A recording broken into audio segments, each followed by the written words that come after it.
Hello YouTube Nation, and happy 2015 to all of you. I hope this year is going to be prosperous and just great for all the YouTubers out there.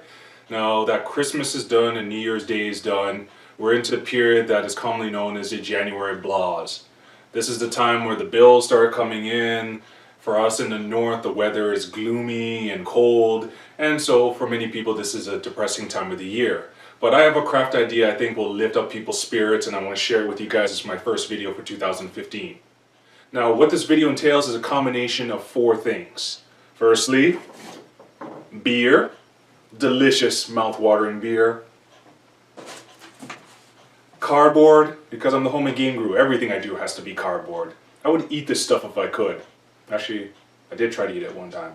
Anyways, marbles. A childhood staple, and I know they're making a comeback as well. And plus, as you watch my videos, you know I lost my marbles a long time ago. And four, as shown here, mazes. I think mazes are cool. I've always wanted to make a maze, and I watched The Maze Runner just recently. I didn't think I was going to like that movie, but I loved it. So what we're going to do is we're going to take these elements and make it into one idea.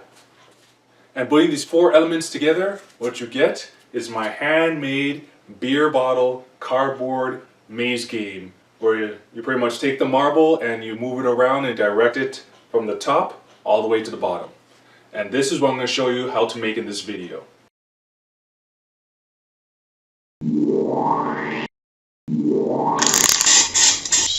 Welcome to Creative Madness. To get this beer bottle maze going, we first need a template that will outline all the sections. I use Bristol board to create my own 23-inch long maze design. I use various maze schemes found on Google Images for inspiration. I carefully cut out the parts of the template that will become the 3D walls. What are left are the paths the marble will travel along. From here, the template is traced onto cardboard multiple times, 4 in total. I also require just the border of the beer maze as a template so there's a surrounding wall to keep the marble within the maze. Using my patio door and daylight, I traced the border of the original template onto taped together paper. After cutting out the traced border, I glued onto Bristol board and strengthened it with tape. Now I have my main 2 templates to make multiple beer bottle design mazes. On the original maze tracings I made on cardboard, I used a new border template to trace the surrounding walls. A weight is used to keep it in place. With all my tracings done, 4 in all, I can now carefully cut around the traced walls. I will also add in my bonus challenge of obstacle holes in one of the traced images. This is what my trace finished cut cardboard layout looks like compared to the template. Some parts of the maze wall are separate because they weren't attached to the original border wall.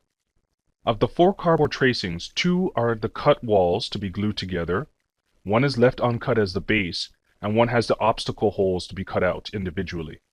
The obstacle holes are carefully cut out. The finished piece will be glued onto the uncut base. Once the glue dries, I use a marker to give the obstacle holes different colors.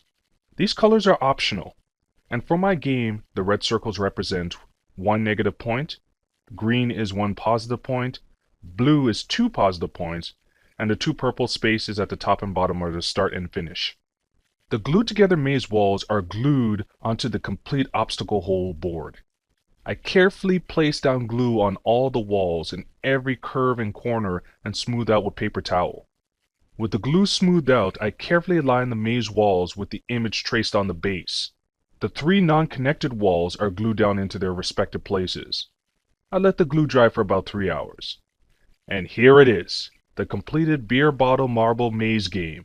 3D walls and border to keep the marble within, and multicolored obstacle hole spaces to make the game more challenging.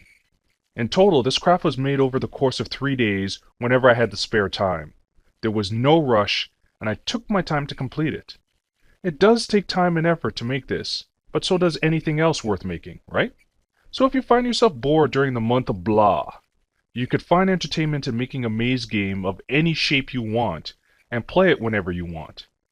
Add in your own rules, have multiple tournaments with friends as you lounge back and enjoy a cold brew. If you want to buy one instead and have me do the fine cutting and gluing for you, check out my Etsy link below in the About section.